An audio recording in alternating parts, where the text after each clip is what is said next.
Hi everyone and welcome to my CISSP video series. In this video series we will be diving deep into the CISSP exam preparation, breaking down the key concepts and providing explanation of the practice questions and answers. I am a cybersecurity professional having about 15 years of experience in the field.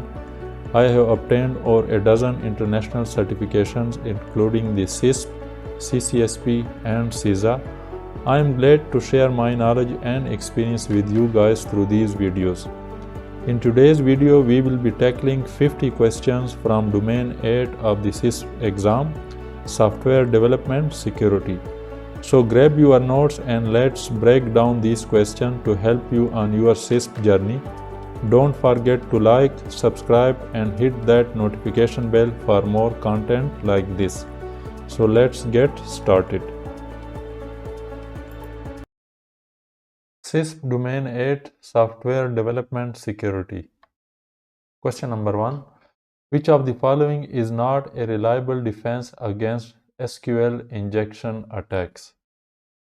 And the options are option A, escaping, option B, parameterization, option C, client-side input validation, and option D, limiting database permissions. And the correct option is option C, client-side input validation. So this is not a reliable defense against SQL injection attacks. It is because client-side input validation is ineffective as a security measure because attackers can modify the client-side code to bypass it. Escaping special characters and using parameterization both help prevent malicious inputs from reaching the database. Additionally, restricting database permissions help prevent the execution of harmful commands. Question number 2. David is reviewing a web application that his company acquired from a third-party provider. He discovers a flaw in the application that allows logged-in users to perform action beyond their permitted role. What type of security vulnerability does this represent? And the options are option A, session management, option B, data validation, option C, authorization, and option D, error handling. So we are talking about access rights beyond one's permitted role, and that refers to as authorization. When someone has access rights, he has more authorization against the principle of least privilege. So based on the option, the primary cause is likely an authorization issue where the system fails to enforce proper restrictions on what action users are permitted to take. Data validation flaws typically lead to injection attacks or allow invalid data to be submitted. Session management issues would involve session hijacking or logging in as another user. Error handling problems would manifest during error events, which is not the case here. Question number 3. Michael recently finished a software development project that integrated the company's network operations stack with their development workflows. This allows developers to update firewall rules directly from their code as necessary. What term best describes this capability? And the options are option A, ISE, infrastructure as a code, option B, DevOps, option C, Agile, and option D, SDS, that is software defined security. And the correct option is option D, SDS, software defined security. So these scenarios illustrate software defined security, that is SDS, where security infrastructure is controlled through code. While terms like infrastructure as a code are related, SDS is a more precise answer in this case. SDS often operate within an agile framework, and while DevOps bridges development and operations, the term DevSecOps is used when security automation like SDS is included. Question number 4. What terms refer to the degree of certainty that software is free from vulnerabilities? whether intentionally or accidentally introduced during its life cycle, and that it operates as expected. And the options are option A, accreditation, option B, confidence interval, option C, validation, and option D, assurance. And the correct option is option D, assurance. What is assurance? Assurance, when it comes to software, is the level of confidence that software is free from vulnerabilities, either intentionally designed into the software or accidentally inserted at any time during its life cycle, and that the software functions in the intended manner. It is a term typically used in military and defense environments. Question number 5. EMA's organization recently adopted a CI/CD, continuous integration, continuous deployment or delivery approach for software development to accelerate the deployment of code for their website. What is the most realistic deployment frequency they can expect with this approach? So the options are option A, weekly deployments, option B, monthly deployments, option C, 100 of daily deployments, and option D, daily deployments. So how many deployments one can perform using the approach CI/CD? And the correct option is hundreds of daily deployments.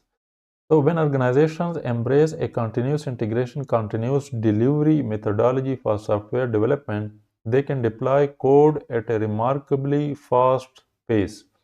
In fact, some companies can deploy new code to production hundreds or even thousands of times in a single day using this approach. Question number 6. Which of the following statements accurately describe software testing? And the options are option A, static testing operates on runtime environments.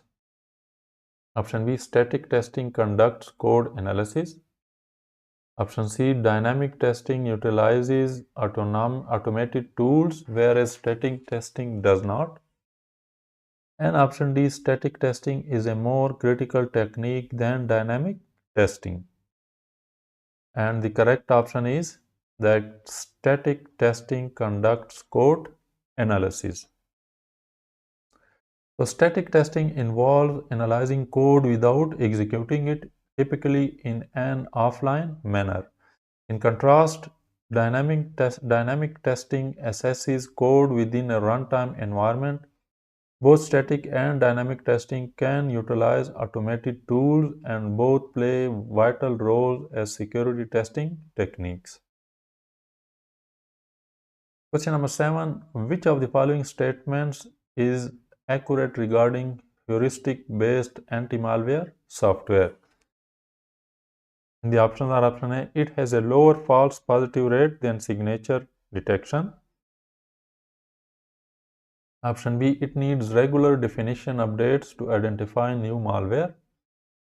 Option C, it is more likely to detect zero-day exploits compared to signature detection. And option D, it scans systems for files with content identified as viruses.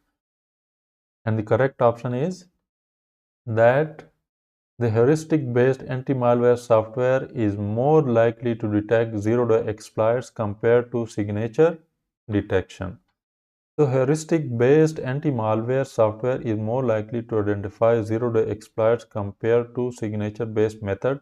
This type of software does not require frequent signature updates since it does not depend on monitoring for known malware.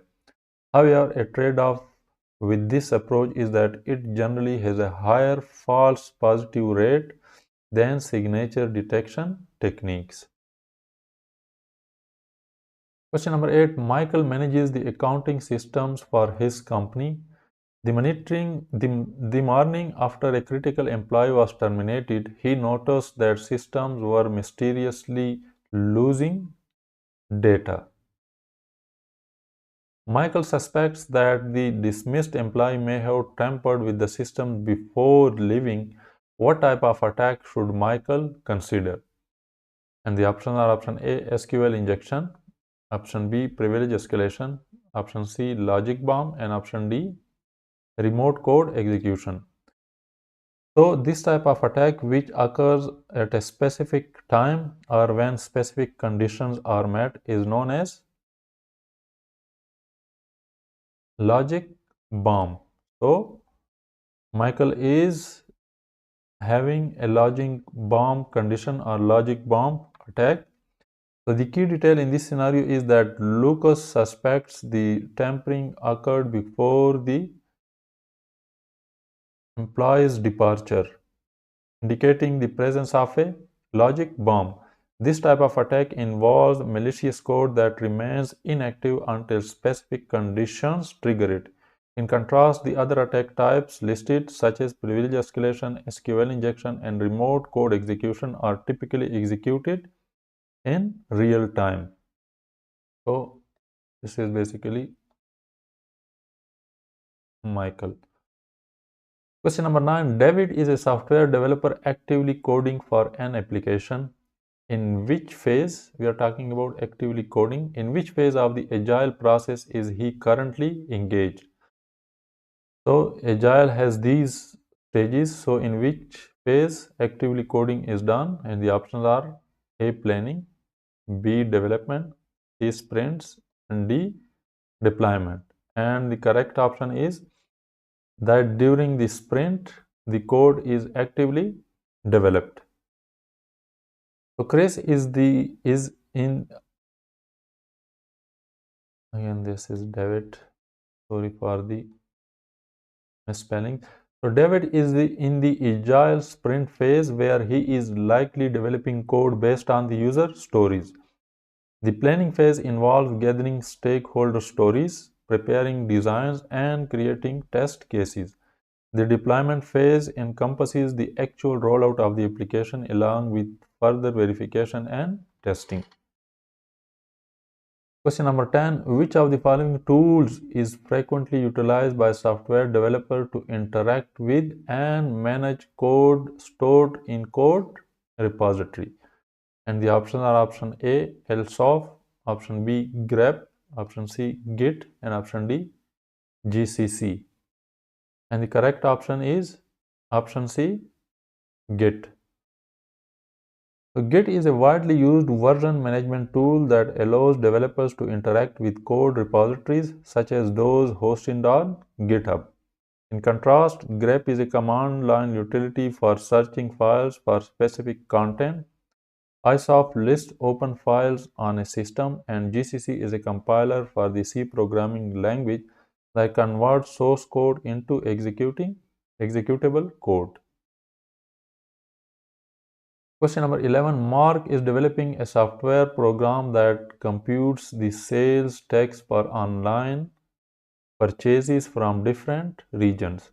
The application includes a user-defined field where the total sale amount can be entered. Mark wants to guarantee that the input in this field is a correctly formatted dollar amount. What methodology should he employ? And the options are option A, fail secure, option B, limit check, option C, input validation, and option D, fail open. And the correct option is option C, input validation. So input validation ensures that the data entered into a program adheres to the expected format or criteria. Although limit checks are a type of input validation that confirms the value fall within a specified range, no range was specified in this case. Fail open and fail secure refer to actions taken during potential system failures, which do not apply here. Question number 12. Which of the following types of artificial intelligence aims to use intricate computations to mimic a portion of the human brain's functionality? And the options are option A, expert systems, option B, neural networks, option C, knowledge bank, and option D, decision support systems. And the correct option is option B, neural networks. So neural networks utilize advanced computational methods to simulate how the human brain operates. Knowledge banks, on the other hand, are a part of expert systems which are intended to capture and reuse human expertise. Decision support systems are typically used to offer guidance in performing routine tasks, and are frequently powered by expert systems. Question number 13. Which software testing method involves retesting numerous scenarios whenever that software is updated to ensure the outcomes aligns with a predefined baseline? And the options are option A, matrix testing, option B, orthogonal array testing, option C, regression testing, and option D, pattern testing. And the correct option is option C, regression testing. So regression testing is conducted after modifications are made to the application returning. Regression testing is conducted after modifications are made to the application, rerunning multiple test cases and comparing the outcome to the baseline results. Orthogonal array testing, on the other hand, creates test cases through statistical analysis. Pattern testing relies on historical software bugs to guide the testing, while matrix testing builds a matrix of potential inputs and outputs to shape the test strategy. Question number 14. James is investigating how an authorized database user is accessing information beyond his usual clearance level. James suspects the user is utilizing a function that compiles data. What term best describes this kind of function? And the options are option A, aggregate, option B, modular, option C, inference, and option D, polymorphic. And the correct option is option A, aggregate.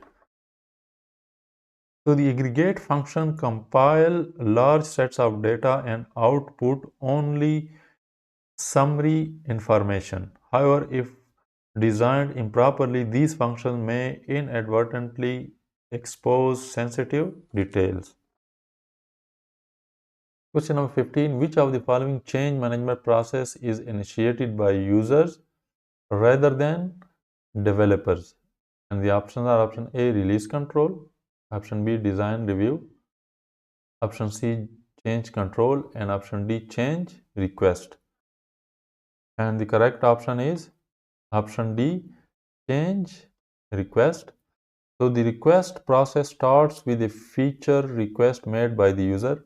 Change control and release control are processes initiated by developers who want to implement modifications. Design review occurs during the change approval process and is initiated by a developer once they have a finalized design. Question number 16. When should a design review occur in the context of the SDLC, Software Development Life Cycle Approach to Software Development? And the options are option A, after the development of functional requirement, option B, after user acceptance testing, option C, after the completion of unit testing, and option D, after the code review. And the correct option is that the design review should occur after the development of functional requirements. So design review should occur after the development of functional and control specifications but before coding begins. The code review, unit testing, and functional testing happens after the code is created, which means they occur following the design review. Question number 17. Michael is deploying Java code across different machines in his environment and needs to install the JVM on these machines first. What term best characterizes the JVM in this scenario? And the options are option A, repository, option B, change manager, option C, runtime, and option D, sandbox. And the correct option is option C, runtime. So the JVM is the runtime virtual machine that enables the execution of Java code on a device. While it also implements the Java sandbox as one of its functions, it is not a change manager or a code repository. Question number 18. James is evaluating security risk associated with the database he oversees. While reviewing the user access controls, he finds that users can access individual records in a table based on their clearances. However, if they retrieve multiple records, the combined information has a higher classification than any of the individual records and surpasses the allowed access level. What type of issue has James identified? And the options are option A, SQL injection, option B, inference, option C, aggregation, and option D, multi-level security. And the correct option is option C, aggregation. So aggregation is a security concern that occurs when a set of facts holds a higher classification than any individual fact within that set. Inference problems arise when an attacker gathers pieces of less sensitive information to drive more sensitive information. SQL injection is an exploit targeting web applications, while multi-level security is a control mechanism that enables the simultaneous processing of information across various classification levels. Question number 19. Reggie recently received a letter from his company's internal auditors about the kickoff meeting for an assessment of his group. Which of the following should Reggie not anticipate learning during that meeting? And the options are option A, purpose of the audit, option B, expected findings, option C, expected time frame, and option D, scope of the audit. And the correct option is expected findings. So an audit kickoff meeting should outline the scope and purpose of the audit along with the expected time frame.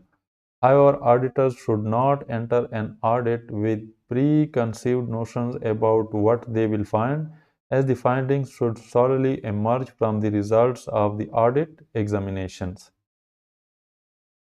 Question number 20. Ron manages a team of software developers who frequently end up recreating code that accomplishes similar tasks.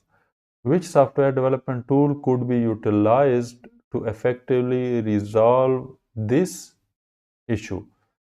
And the options are option A, DAST, option B, code repository, option C, IDEs, and option D, code libraries. And the correct option is option D, code libraries. So code libraries are a collection of reusable functions that can be integrated into various development projects, allowing Ron to facilitate code sharing among his team. While code repository can manage the distribution and update of these libraries, they represent a secondary use case, making code libraries the most suitable solution. Integrated development environment, that is IDEs, are tools for software creation, and dynamic application security testing, that is DAST, is focused on verifying the correct implementation of code. Question number 21. Tracy is getting ready to apply a patch to her organization's enterprise resource planning system. Worried that the patch might introduce new flaws, she intends to conduct a test comparing previous responses to inputs with these generated by the newly patched application. What type of testing is Tracy planning? Option A, unit testing, option B, vulnerability testing, option C, acceptance testing, and option D, regression testing. And the correct option is option D, regression testing. So regression testing involves executing a predefined set of known inputs against an application and comparing the results to those generated by a previous version of the software. This testing aims to identify any unforeseen issue that may arise from developing new code versions before they are introduced into a production environment. Question number 22. Olivia is performing a risk analysis on a web application acquired from a third party and is worried it may have vulnerabilities. Which of the following actions would be most effective in mitigating the risk? And the options are option A, discontinue use of the software. Option B, purchase an insurance policy. Option C, deploy a WAF, that is web application firewall. And option D, implement strong encryption. So we are talking about one web application having vulnerabilities and how to cater for or guard against these vulnerabilities, and the correct option is to deploy a web or web application firewall. So deploying a web application firewall WAF can help lessen the likelihood or impact of a web application vulnerability, making it an effective measure for risk mitigation. While implementing strong encryption is another risk mitigation strategy, it may not effectively address a web application security flaw. Purchasing an insurance policy represents risk transference rather than mitigation, and discontinuing use of the software is a form of risk avoidance, not mitigation. Question number 23. An attacker posted a message on a public discussion forum containing an embedded malicious script that executes on the user's system without being visible when the message is read. What type of attack is this? And the options are option A, non-persistence cross-site scripting. Option B, persistent cross-site request forgery. Option C, persistent cross-site script, and option D, non-persistent cross-site request forgery.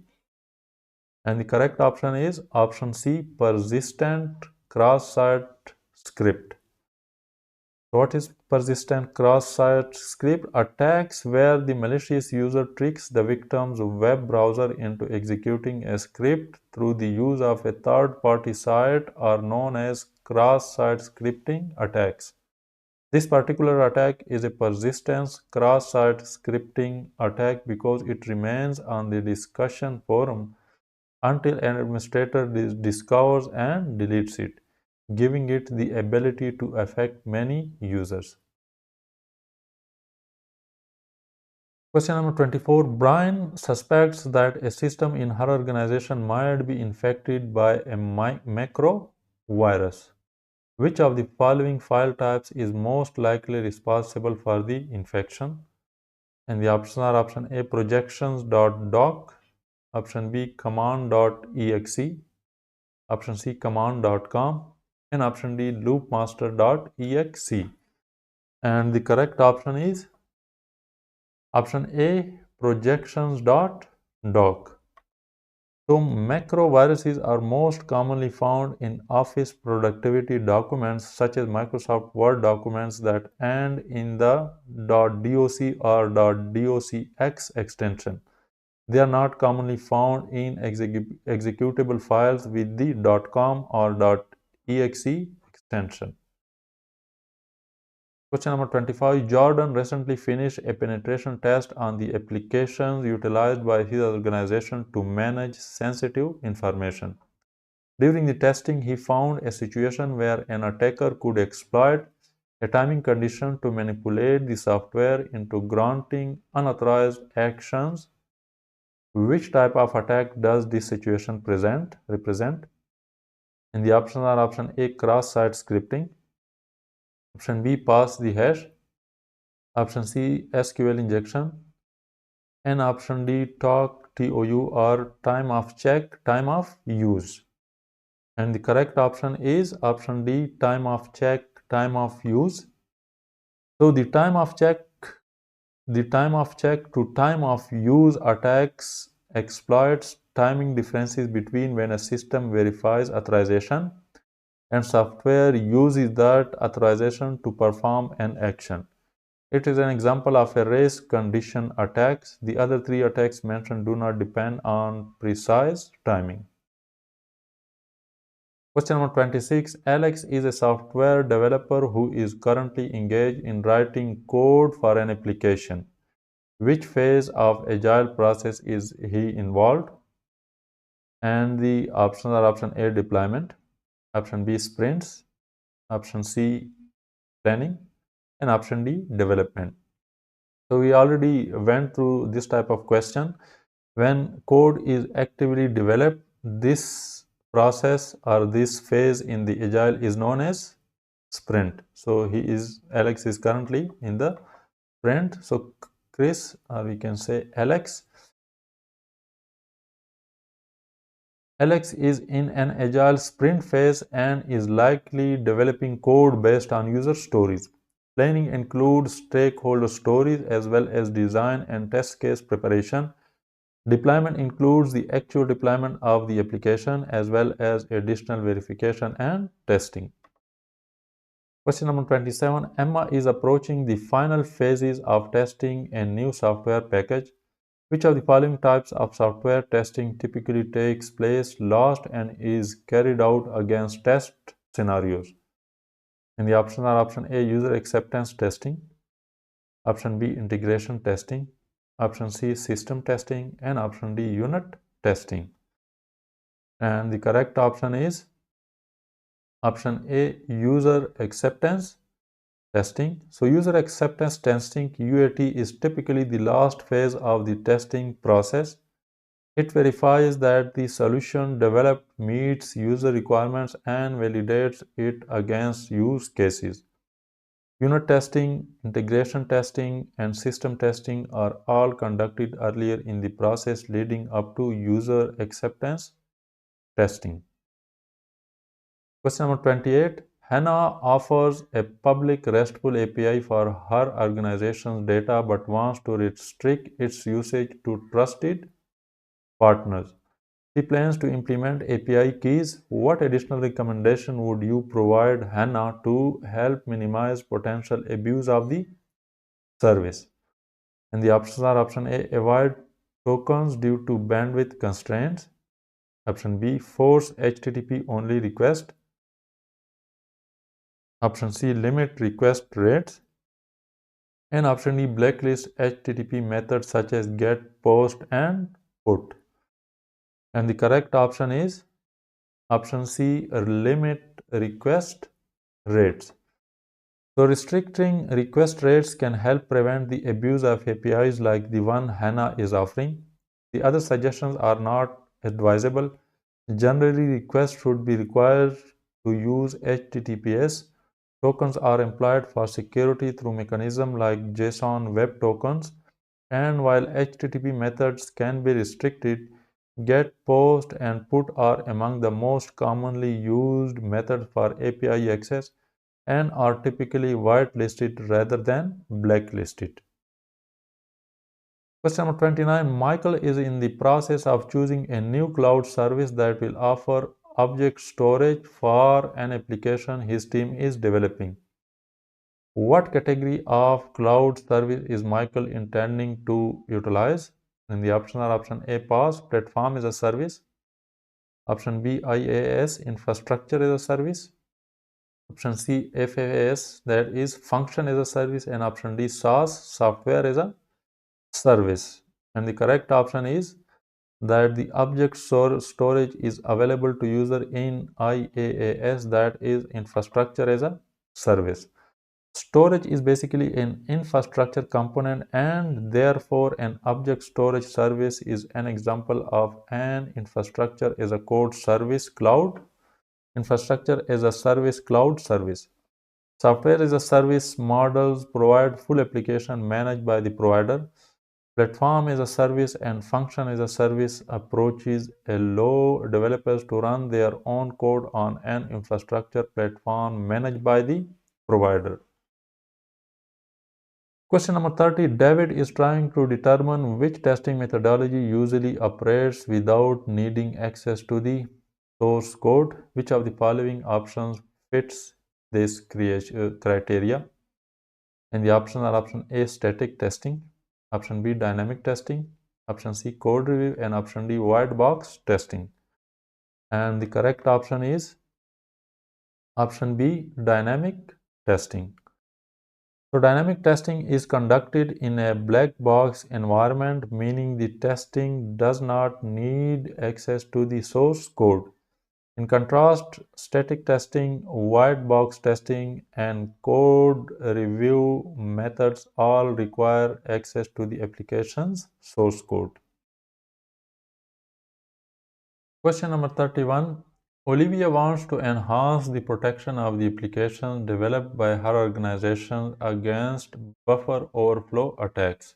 Which of the following controls would offer the best protection?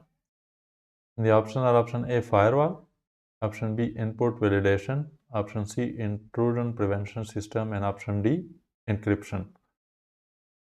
So the correct protection against the buffer overflow attack is input validation. So the most effective way to protect against buffer overflow attacks is through server-side input validation. This method restricts user input to approved value ranges that fit within allocated buffers. Although firewalls and intrusion prevention systems may have controls to help mitigate buffer overflows, filtering on the application server is more effective. Encryption, on the other hand, does not safeguard against buffer overflow attacks. Question number 32. Emma's team has recently implemented a new system that collects information from various log sources, analyzes it, and triggers automated playbooks in response to security events. What term best describes this technology? And the options are option A, log repositories, option B, SOAR, option C, IPS, and option D, SIEM. And the correct option is option B, SOAR. So the security information and event management that is SIEM systems correlate data for multiple sources and conduct analysis. However, they do not typically offer automated playbook responses. This capability falls under the domain of security orchestration, automation, and response platform. Intrusion prevention systems have a narrower focus, primarily blocking traffic based on their own analysis. Log repositories only collect log data without performing any analysis. Question number 33. Which of the following types of database keys is utilized to maintain referential integrity between tables? And the options are option A, candidate key, option B, foreign key, option C, primary key, and option D, master key. And the correct option is option B, foreign key. So referential integrity guarantees that records are present in a secondary table when they are referenced by a foreign key from another table. Foreign keys serve as the means to enforce this integrity. Question number 34. Emma is a software tester involved in testing a new gaming application created by her company. While playing the game on a smartphone to replicate a typical end-user environment, she is also referencing the source code during her testing. What type of test is Emma conducting?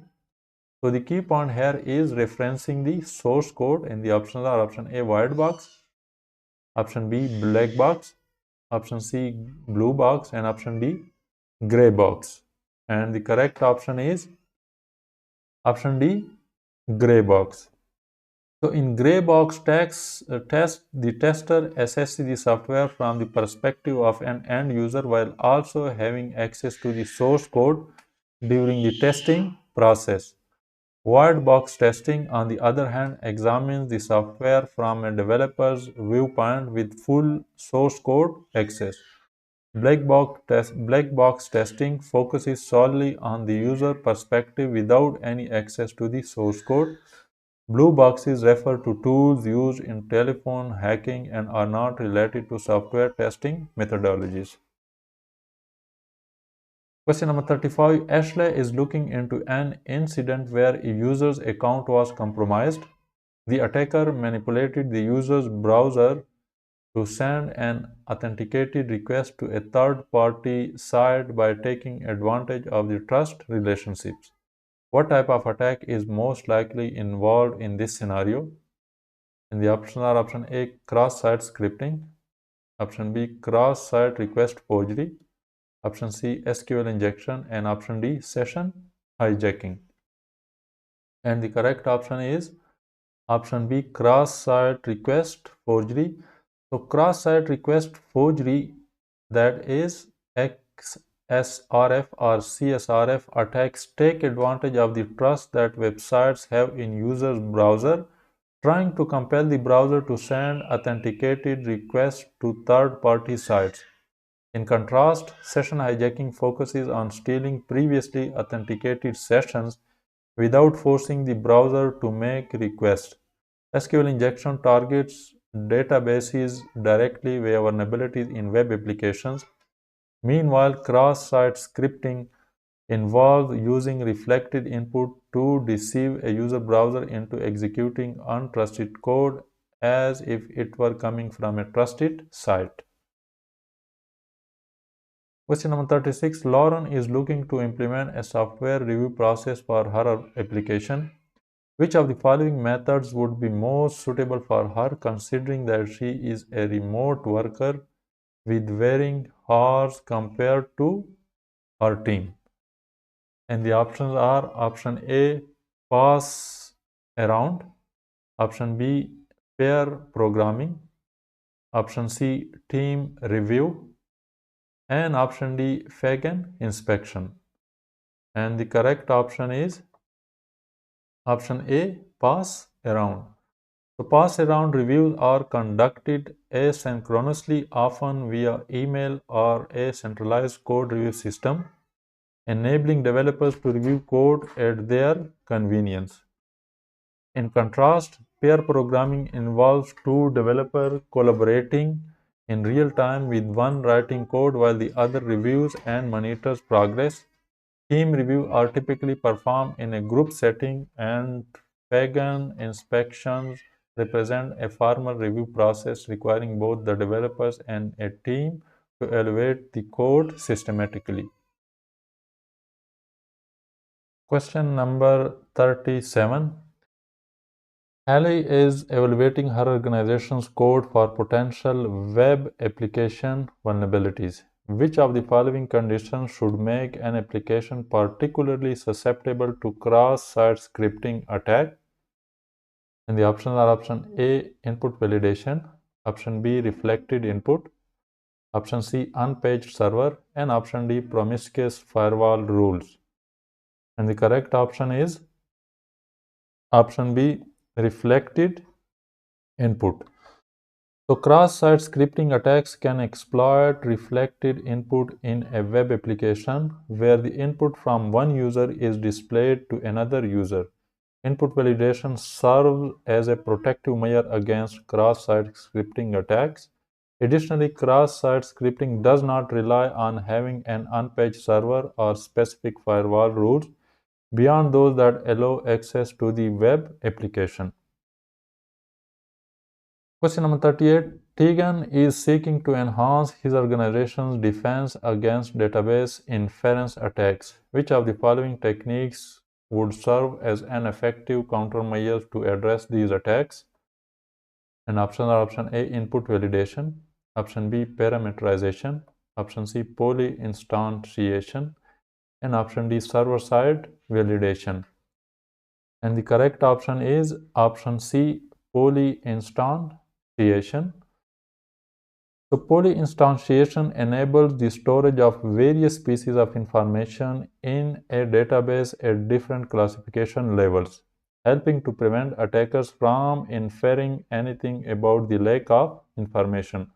While input validation, server-side validation, and parameterization are effective techniques for preventing web application attacks, they do not specifically address inference attacks. Question number 39. Alex is developing a new software package and utilizing the OpenSSL library. What term best describes the library he is using? And the options are option A, managed, option B, COTS, option C, open source, and option D, third party. And the correct option is option C, open source. COTS is commercial off-the-shelf software. So the OpenSSL package is a widely used implementation of TLS encryption that is available as an open source package. It is not commercial off-the-shelf software. While it might be developed by third parties, it is more accurate to describe it as open source. The library is available as code for free use, but not as a managed service. Question number 40. Emma wants to enhance the protection of users on her organization's web application from cookie stealing attacks. Which of the following is the most effective control against this type of session hijacking attack? And the options are option A, complex session cookies, option B, expiring cookies frequently, option C, TLS, and option D, SSL. And the correct option is option C, TLS. So transport layer security offers the strongest protection against session hijacking by encrypting all communications between the client and server, which safeguards session credentials from being intercepted by attackers. While secure socket layer also provides encryption, it is susceptible to various attacks on its security. Although using complex and expiring cookies can be beneficial, these measures alone do not provide adequate protection against session hijacking. Question number 41. Neil is utilizing a DynamoDB database, which is structured differently from a relational database and allows data storage in a key value format. What type of database does DynamoDB represent? And options are option A, graph database, option B, NoSQL database, option C, hierarchical database, and option D, relational database. And the correct option is option B, NoSQL database. So a key value store exemplifies a NoSQL database that operates outside the traditional relational or hierarchical frameworks. While graph databases are also classified as NoSQL, they organize data using nodes and edges instead of the key value pair found in DynamoDB. Question number 42. Victor has recently started a new role at an online dating site where he leads a team of developers. He soon noticed that the developers are encountering problems with the production code due to their work on different projects, leading to conflicting changes. Which process should Victor focus on enhancing? And the options are option A, change control, option B, configuration control, option C, release control, and option D, request control. And the correct option is option A, change control. So the change control process ensures that there is a structured framework for multiple developers to create and test solutions before deploying them to a production environment. While request control focuses on managing user requests, release control handles the development of code into production. Configuration control ensures that software version changes adhere to established change and configuration management policies. Question number 43. Tarek's organization relies heavily on commercial off-the-shelf software. After uncovering a critical buffer overflow vulnerability in an essential COTS software package, what is the most appropriate action for Tarek to take to resolve this issue? And the options are option A, collaborate with the software development team to change the code. Option B, contact the vendor and ask for a patch. Option C, implement an intrusion prevention system. And option D, adjust firewall rules. And the correct option is already highlighted, that is contact the vendor and ask for a patch. So when using commercial off-the-shelf software, customers do not generally have access to the source code and must depend upon the vendor to release security patches that correct vulnerabilities. Other controls such as intrusion prevention systems and firewalls may be able to help mitigate the issue depending upon the nature of the flaw, but they will not correct it. Question number 44. Which of the following statements regarding code review is incorrect? And the options are option A, code review should be a peer-driven process that includes multiple developers. Option B, code review may be automated. Option C, code review occurs during the design phase. And option D, code reviewers may expect to review several hundred lines of code per hour. And the correct option is that code review occurs during the design phase. So this is incorrect because during design phase the code is not yet developed or being written. So code review occurs after the development of code following the design phase in the system development life cycle. This process can incorporate both manual and automated technique or may use just one approach. It is important that code review is a peer-driven activity involving developers who are not the original authors of the code. On average, developers should anticipate reviewing approximately 300 lines of code per hour. Question number 45. An internal auditor named Daniel is responsible for evaluating the change management procedure for his organization. He wants to assess a set of modifications made to a software package to ensure they were adequately documented. Which document should he refer to for details about each proposed change? And the options are option A, SIEM, option B, RFC, request for change, option C, CAB, and option D, SOAR. And the correct option is option B, RFC, that is request for change. So each change should be the result of a reviewed and approved request for change. These RFCs may be approved by the Change Advisory Board, the System Information and Event Management, that is SIEM, and Security Orchestration, Automation and Response SOAR platform used by the organization would not normally contain information about the change management process. Question number 46. What is the correct sequence of steps in the waterfall model of software development? Option A, requirements, design, testing, coding, and maintenance. Option B, requirements, design, coding, testing, and maintenance. Option C, design, requirements, coding, testing, and maintenance. And option D, design, requirements, testing, coding, and maintenance. And the correct sequence is option B, requirements, design, coding, testing, and maintenance. So in the waterfall model, the software development process follows 5 sequential steps that are in order: requirement, design, coding, testing, and maintenance. Question number 47. Which technique is most frequently employed by API developers to restrict API access to authorized users and applications?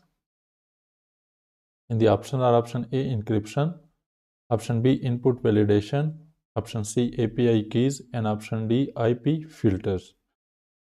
And the correct option is option C, API keys. So API keys are typically utilized by developers to restrict access to APIs for authorized users and applications, while encryption ensures the confidentiality of data exchanged via the API. It does not facilitate authentication. Input validation serves as a security measure to defend against harmful input. Although IP filters can be implemented to limit API access, they are not commonly adopted due to the challenges of managing and updating them as endpoints change frequently. Question number 48. Charles is working on a mission critical application that directly affects human safety, where proper functioning is prioritized over time and cost. Which software development methodology would be most appropriate for his situation? Options are option A waterfall, option B agile, option C spiral, and option D DevOps. And the correct option is option A waterfall. So, despite many organizations moving to agile, DevOps, or other more responsive development methodologies, waterfall remains a strong contender when clear objectives and stable requirements are combined with a need to prevent flaws and to have a high level of control over the development process and output. Question number 49. Carrie is analyzing the application logs for her web application and come across the following string. So this is the string. What type of attack was likely attempted against Carrie's application? And the options are option A brute force, option B command ejection, option C directory traversal, and option D session hijacking. And the correct option is option C directory traversal. So the string shown in the logs is characteristic of a directory traversal attack where the attacker attempts to force the web application to navigate up the file hierarchy and retrieve a file that should not normally be provided to a web user, such as the password file. The series of double dots is indicative of a directory traversal attack because it is the character string used to reference the directory one level up in a hierarchy. Question number 50. Michael is investigating different testing methodologies and needs to identify which one typically works without access to source code.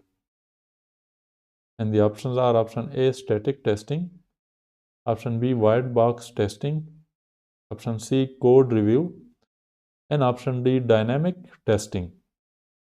And the correct option is option D dynamic testing. So the static testing, white box testing, and code review, these all require the access to source code, while the dynamic testing does not require access to source code, and this test is run against a application during its runtime or when the application is actually deployed and running, not against its source code. So dynamic testing of software typically occurs in a black box environment where the tester does not have access to the source code. Static testing, white box testing, and code review approaches all require access to the source code of the application. So that's all for this video. I hope you have learned something from this video. I will be making further videos on the CISSP. If you have any suggestion or question, please write it inside the comments and I will be happy to reply. Thank you and see you soon.